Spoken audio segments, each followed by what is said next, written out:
শ্ৰবণ কীৰ্তন উপদেশ ক্ৰমে ভকতিৰ নিৰূপণ কহিবাক প্ৰতি পুনশ্চ সম্প্ৰতি আৰম্ভিৰ বীৰ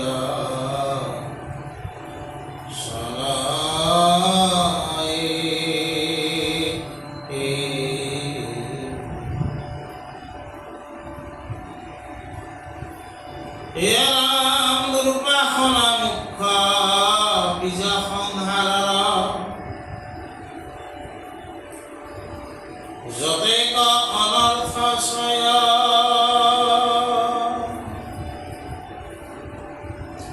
কেৱলে কৃষ্ণৰ কথা শুনিলেকে মৃত্যু হবে নিবৰ্ণয়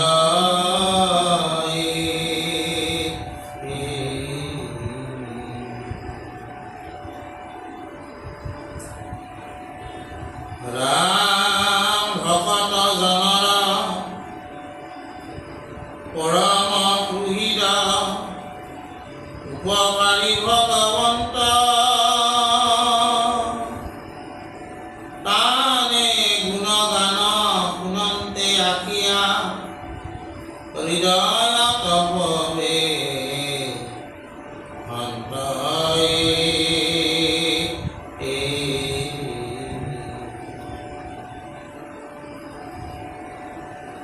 অনাদি জন্মৰ আছে তাৰ যত দুৰ্বাসনা হৃদয়ত তাহানে থাকিয়া প্ৰভু নাৰায়ণ হৰন্ত কাষ মস্তয়ে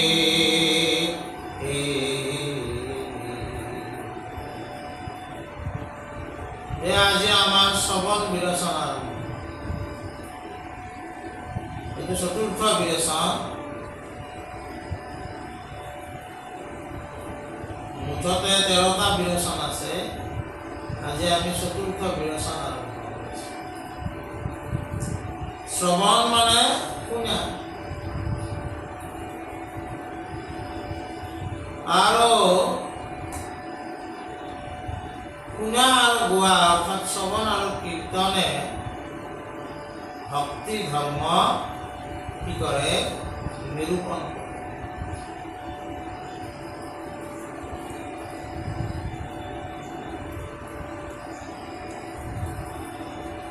আমি পৃথিৱীত জন্ম পাইছোঁ জন্ম পোৱাৰ পিছত মায়াত প্ৰবৃত্ত হৈছোঁ আৰু সেইকাৰণে আমি কিছুমান দুৰ্বাসনা দুৰ্বাৰ দুসংগ দুৰ্বাসনা দুষ্ট হৰি হৰি হৰি হৰিয়ে অনাদি অবিদ্যা আপুনি হৰিলো মোহিত এই দুৰ্বাসনাবিলাক মনতে বহি থকা কাৰণে আমি এই দুৰ্বাসনাবিলাকে আমাক সুখ দিব বুলি আমি মোহিত হৈ আছোঁ আৰু এই মোহিত হোৱাৰ ব্যৱস্থাটো অনাদিকালৰ পৰাই আছে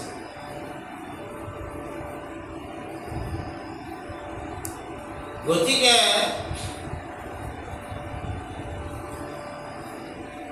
এই দুৰ্বাসনা বীজৰ পৰা সংহাৰত তৰণ ৰূপে আমাৰ নাপাওঁ বৰং আমাৰ কি হ'ব অনৰ্থ ছয় আমাৰ লগত যুক্ত হ'ব অৰ্থ অনৰ্থ অৰ্থ মানে ধৰ্ম অৰ্থ কাম মোক্ষ এই চাৰি পুৰুষাৰ্থ ধৰ্ম অৰ্থ কাম মোক্ষ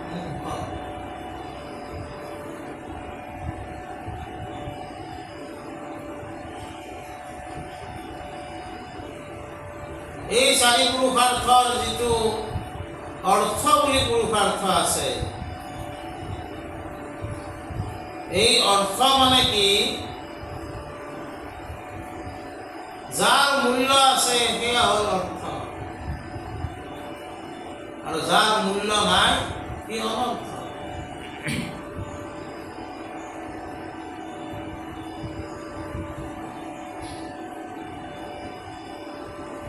এই অৰ্থৰ ব্যৱহাৰ ধৰ্মপূৰ্বক হ'ব লাগিব। সেইকাৰণে কৈছে যে ধৰ্মপূৰ্বক অৰ্জিত ধনহে অৰ্থ,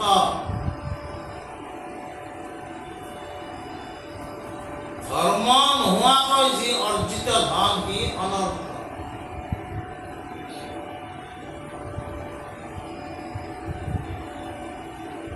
দুৰ্বাসনাযুক্ত। গতিকে এই অনৰ্থ মায়াত মোহিত আছো কাৰণে এই অনৰ্থসমূহে আমি অৰ্থ বুলি ভাবি, অশাশ্বতকে শাশ্বত বুলি ভাবি আমি ধৰাধামত চলি থাকোঁ।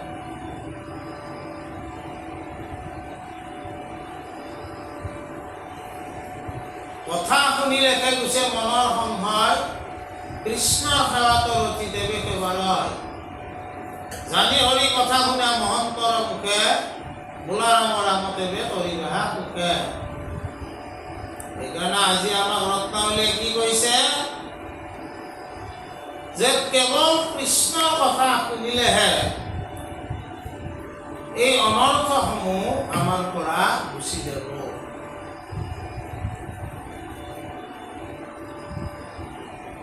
সেইকাৰণে আমি কৃষ্ণ কথা শুনিব লাগে। আৰু কৃষ্ণ কথা শুনাৰ কাৰণে আচলতে শ্ৰীমদ ভাগৱতৰ সৃষ্টি হৈছে।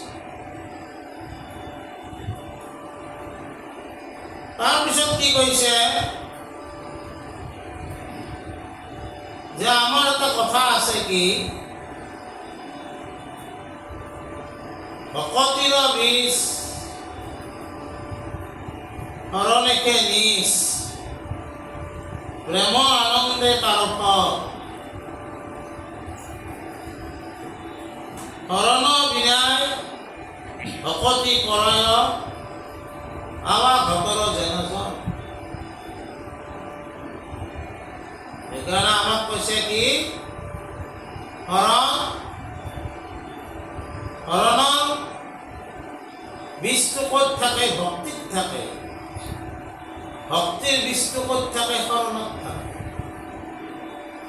সেইকাৰণে ঈশ্বৰৰ শৰণাপন্ন হয় ভগৱন্তৰ কথা শুনি কীৰ্তন কৰি ভকতি মাৰ্গত চলিলে প্ৰেম আৰু আনন্দ হৃদয়ত সৃষ্টি হয়। আৰু এই কথাটোকে কৈছে কি ৰত্নাৱলী, যে এই ভগৱন্তৰ গুণানু চৰিত্ৰ যেতিয়া আমি শুনি থাকোঁ, তেতিয়া হৃদয়খন আনন্দযুক্ত হয়।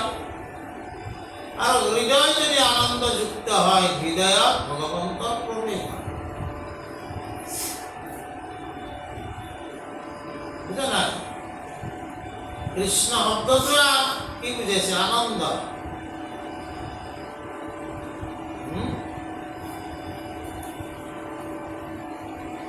এতিয়া কথাটো হ'ল কি, তাৰপিছত কি কৈছে? যে অনাদি কালৰ পৰা যি মায়াত প্ৰবৃত্ত হোৱা কাৰণে আমি মায়াত লগত যুক্ত হোৱা জীৱ কাৰণে অনাদি কালৰ পৰা দুৰ্বাসনাবিলাকে আমাক ঘেৰি আছে। ভগৱন্তৰ কথা যেতিয়া আমি শুনি থাকি শুনা অভ্যাস কৰিম, তেতিয়া লাহে লাহে এই দুৰ্বাসনাবিলাক কি হ'ব? ভগৱন্তই হৰি লৈ যাব। সেইকাৰণে তাৰ নামটো। আৰু সৎবাসনাৰ ইয়াৰ হৃদয়ত প্ৰকাশ। দুৰ্বাসনা নষ্ট হৈল নিৰন্তৰে শুনা যেন ফল পাৱে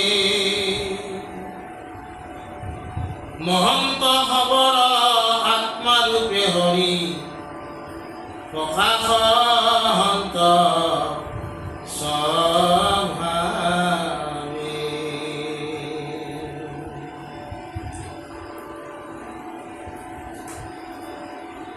ভকত খবৰ মুখত কাহান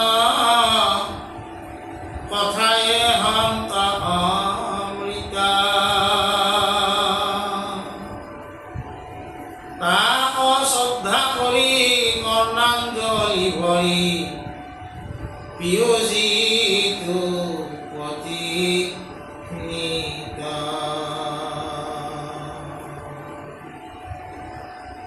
বিষয় বাসনা মলিন মনক কৰয় সিতু সুধিতা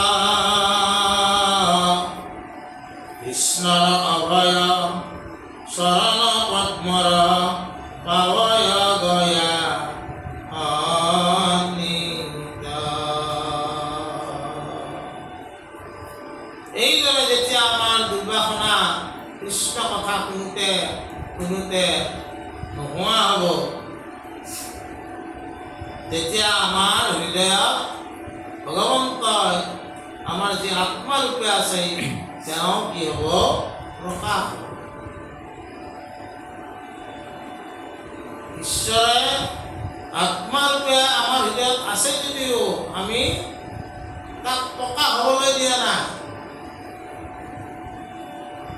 তুমি আছা থাকা তোমাৰ কাৰণে আমি যে আছো সেইটো জানো কিন্তু কথাটো হ'ল কি যেহেতু মই ধৰা নামত আহিছোঁ এই দুৰ্বাসনাৰ সুখটো মই ভুগিব ইচ্ছা কৰোঁ যে তুমি লুপ্ত হৈ থাকা জানা যেতিয়া কৃষ্ণ কথা শুনোতে হৃদয়ত যি আত্মাৰূপে ভগৱন্ত আছে তেওঁ তোমাৰ কি হ'ব সচ্চিদানন্দ স্বৰূপত বিগ্ৰহৰ প্ৰকাশ হ'ব আৰু তাৰ ফলত কি হ'ব তুমি লাহে লাহে সৎ বাসনাৰ ফালে গুচি যাবা আৰু ভকতসকলে সেইটো কাৰ্য কৰে কাৰণে তেওঁলোকৰ মুখৰ কথাবিলাক অমৃতৰ দৰে হয়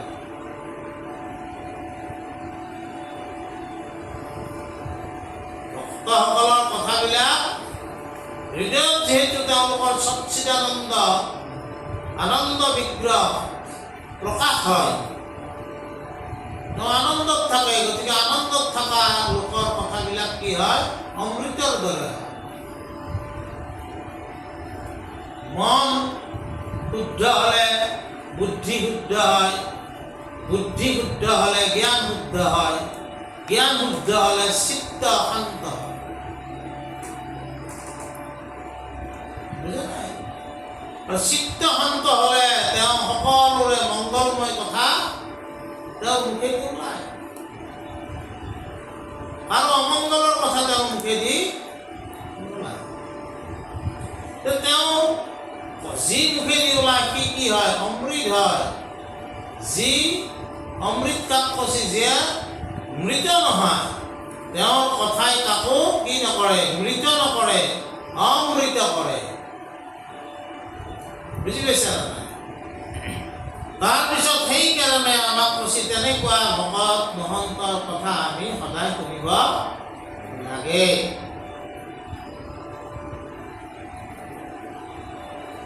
আৰু সেই শুনিলে আমাৰ কি হ'ব বিষয় বাসনাযুক্ত এই মন পৰিশোধিত হ'ব স্বভাৱত চঞ্চল মন অধুগামী মন মহাপুৰুষ শংকৰদেৱে কি লিখিছে দুৰাচাৰ মন মূৰ ৰাম হৰি বোল ৰাম হৰি বোল ৰাম হৰি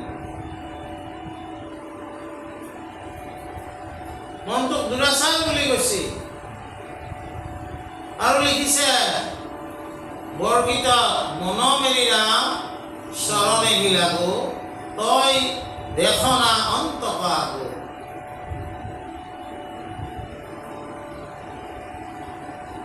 মাধৱদেৱে লিখিছে ৰে মন সেৱহো হৰি কহু চৰণা নিকট দেখ নিজ মৰণা।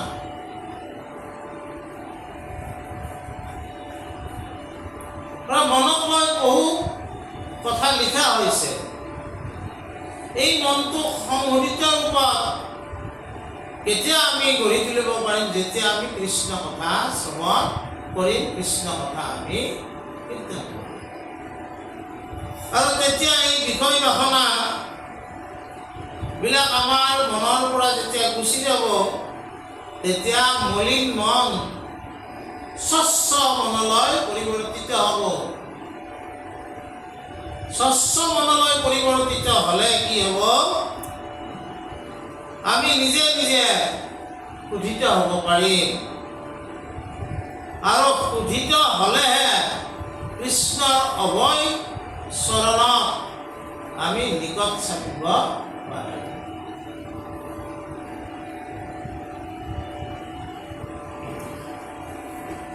কপট আচাৰত এজিয়া মন কেৱলে ভজিও হৰিচৰণ। ঈৰ্ষা অপুৱা অহংকাৰ তিৰস্কাৰ সৰ্বনষ্ট হৈ তাৱক্ষণে তাৰ। এইবিলাক গুণ আমাৰ পৰা নোহোৱা হৈ যাব। আৰু তেতিয়া আমি ভগৱন্তৰ চৰণত সেৱা জনোৱাৰ কাৰণে উপযুক্ত। বুজা নাই? তাৰপিছত কৈছে কি? মাধৱৰ কথা কিবা কাৰ্যে বিথা শুনিবাক লাগে নিত ভালইটো প্ৰশ্ন কৰিলা শুনিও উত্তৰ দেও ইহাৰ।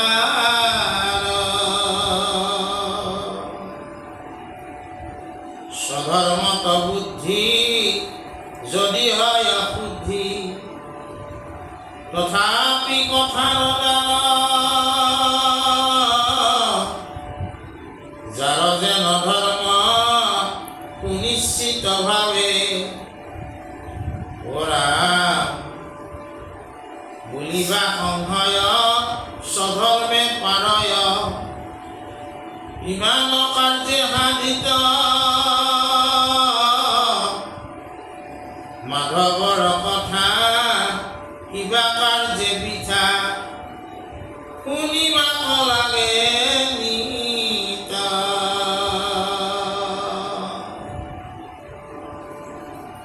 ভালইটো প্ৰশ্ন কৰিলা শুনিলো উত্তৰ দেও ইহাৰ। স্বধৰ্মত বুদ্ধি যদি হয় অশুদ্ধি তথাপি কথাৰ দ্বাৰ।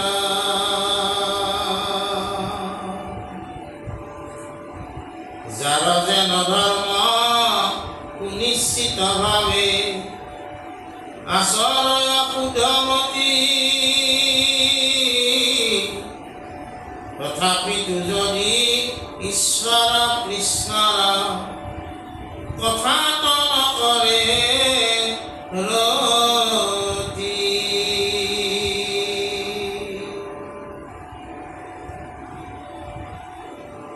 স্বধৰ্ম কথা কৈছে। স্বশব্দটো নিজক বুজায়, নিজৰ ধৰ্ম।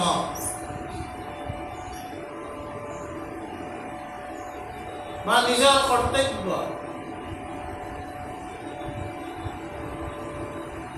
ধৰ্ম শব্দটো এটা ব্যাপক শব্দ। ধাৰণা ইতি ধৰ্ম।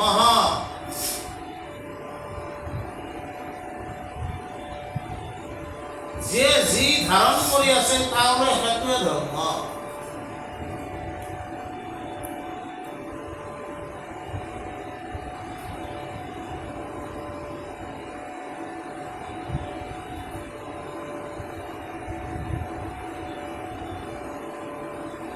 যিয়ে যি ধাৰণ কৰি আছে সেইটোৱে তেওঁৰ ধৰ্ম।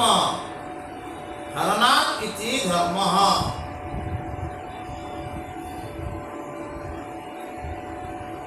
জুই ধাৰণ কৰি আছে কি? দহন কৰা শক্তি। গতিকে জুইৰ ধৰ্ম কি? দহন।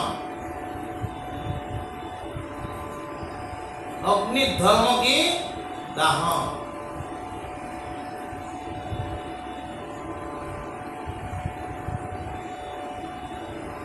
বুজা নাই?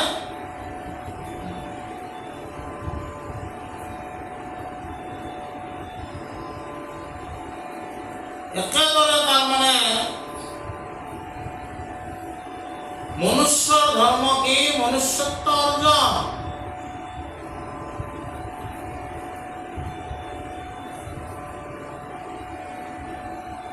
মনুষ্যৰ ধৰ্ম কি? মনুষ্যত্ব অৰ্জন।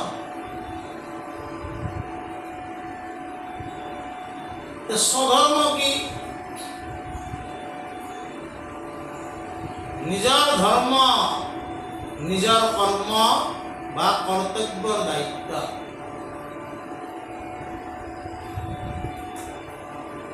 এজন সৈনিক, তেওঁৰ ধৰ্ম দেশ ৰক্ষা।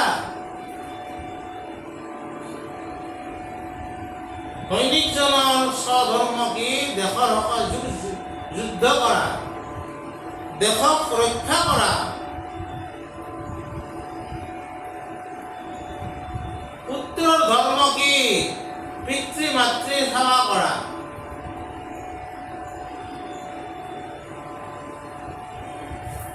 পিতৃ মাতৃৰ ধৰ্ম কি?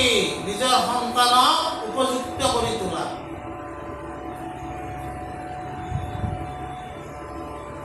এইবিলাক স্বধৰ্ম।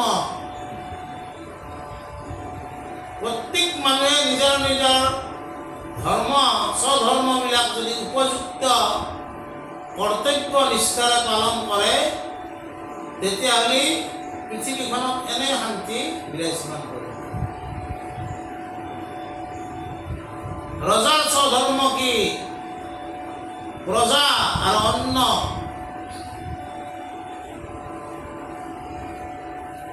অন্ন আৰু প্ৰজা এই দুটাৰ সমতা ৰক্ষা কৰা। তেওঁৰ ৰাজ্যত যাতে কোনো ভোকাতুৰ হৈ থাকিব নালাগে। অন্ন আৰু প্ৰজাৰ দায়িত্ব গ্ৰহণ কৰাটোৱে হ'ল ৰজাৰ মূল ধৰ্ম।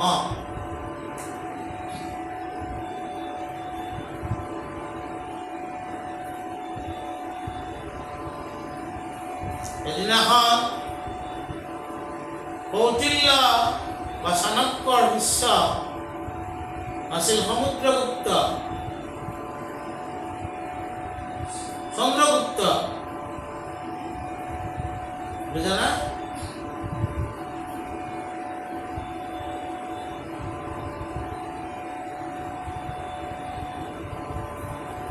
তেওঁ এদিন যুদ্ধ কৰিবলৈ যাওঁতে এখন গাঁৱৰ পৰা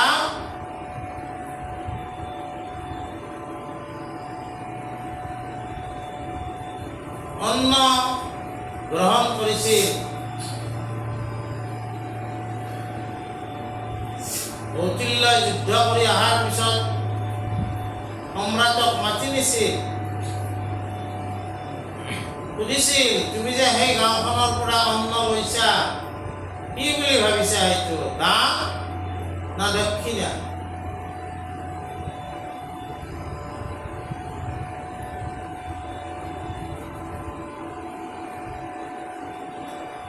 ৰজাই উত্তৰ দিব নোৱাৰা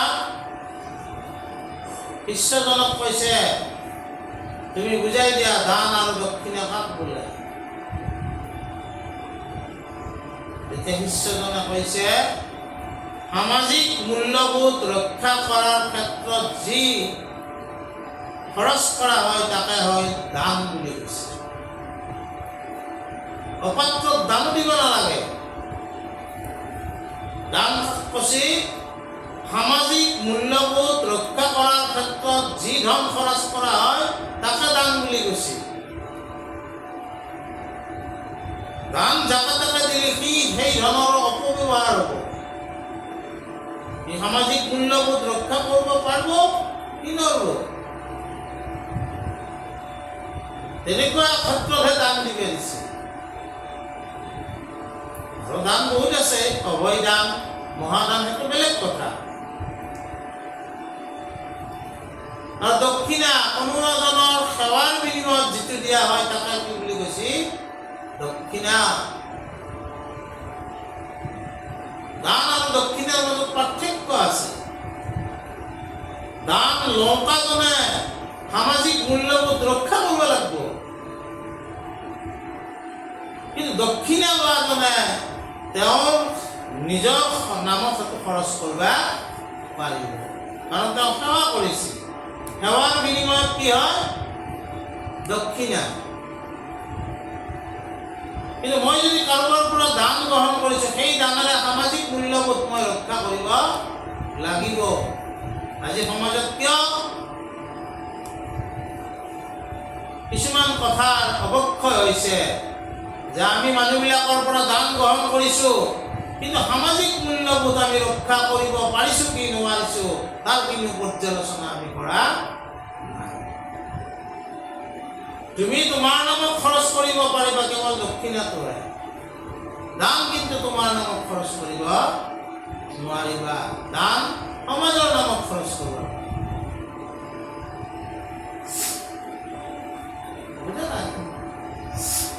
গতিকে আমাক আজি কৈছি যে এই স্বধৰ্ম প্ৰত্যেকজন ব্যক্তিৰে নিজৰ নিজৰ স্বধৰ্ম আছে। কোনোবাই কাৰোবাৰ পুত্ৰ, কাৰোবাৰ পিতৃ, কাৰোবাৰ ভাতৃ, সৈনিক, ব্যৱসায়ী ইত্যাদি ইত্যাদি। প্ৰত্যেকে নিজৰ যিটো মৰ্যাদা, সেই মৰ্যাদাটো ৰক্ষা কৰি যিটো ধৰ্ম ৰক্ষা কৰিব সেইটো হৈছে স্বধৰ্ম। আজি ৰত্নাৱলীত কোৱা আছে, যদি এইটোৱে হয় তেনেহ'লে কৃষ্ণৰ নাম লোৱাৰ কি প্ৰয়োজন আছে? এইটো দিয়ে দেখোন মানুহবিলাক ভাল হয়। যদি নিজৰ নিজৰ দায়িত্ব, কৰ্তব্য, ধৰ্ম ৰক্ষা কৰে তেতিয়া পৃথিৱীখন ভালে হ'ব।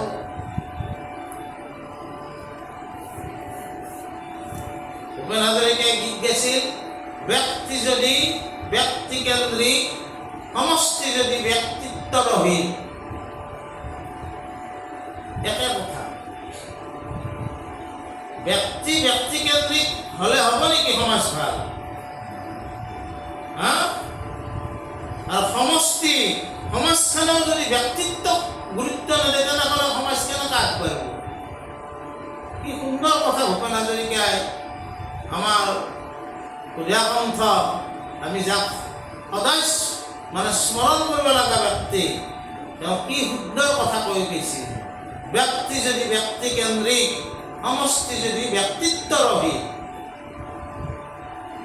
ব্যক্তিয়ে ব্যক্তিকেন্দ্ৰিক হ'ব লাগিব, তেওঁ সমাজকেন্দ্ৰিক হ'ব লাগিব। আৰু সমাজে কি কৰিব লাগিব? ব্যক্তিত্ব কেন্দ্ৰিক সমাজ হ'ব লাগিব। আমাৰ আজিকালিৰ সমাজত কি হৈছে? এইটোৰে অভাৱ হৈছে। কোনো ব্যক্তিত্বক গুৰুত্ব দিয়া নহয়, অনৰ্থক গুৰুত্ব দিয়া হয়। অসৎ উপায়েৰে উপাৰ্জন কৰা লোককো সমাজত গুৰুত্ব দিয়া হয়। একমাত্ৰ কিহৰ কাৰণত? দুৰ্বাসনাৰ কাৰণে। ভালকৈ খাব পাম, তেওঁক মাতি পেণ্ডেলটো ভালকৈ ডাঙৰকৈ সজাব পাৰিম ইত্যাদি ইত্যাদি। স্বধৰ্ম ৰক্ষা কৰিলে নিজৰ নিজৰ দায়িত্ব, কৰ্ম, কৰ্তব্য ৰক্ষা কৰিলে সমাজখন ভাল হ'ব, ঠিকে। কিন্তু তথাপিও কৃষ্ণ ভগৱন্তৰ লগত আমি যুক্ত হ'ব লাগিব। ভগৱন্তৰ লগত যেতিয়া আমি যুক্ত হওঁ তেতিয়া আমাৰ আচৰণ শুদ্ধ হ'ব। আৰু কি হ'ব? যদি ভগৱন্তৰ লগত আমি যুক্ত নহওঁ তেতিয়া আমাৰ আচৰণ ক্ৰুদ্ধ হোৱাৰ পৰাই ৰহিত হ'ব পাৰে।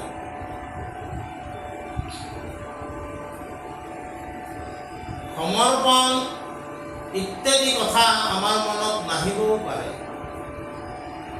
ত্যাগ বৈৰাগ্যৰ কথা আমাৰ মনত নাহিবও পাৰে। কিন্তু ভগৱন্তৰ লগত যুক্ত হ'লে নিজৰ কৰ্তব্য দায়িত্ব পালন কৰা সকলেও ত্যাগ বৈৰাগ্য আচৰণ এই সমস্ত শুদ্ধ ৰূপত কৰিব পাৰিব। আজি আমি এইখিনি কথাকে আলোচনা কৰিম। কৃষ্ণ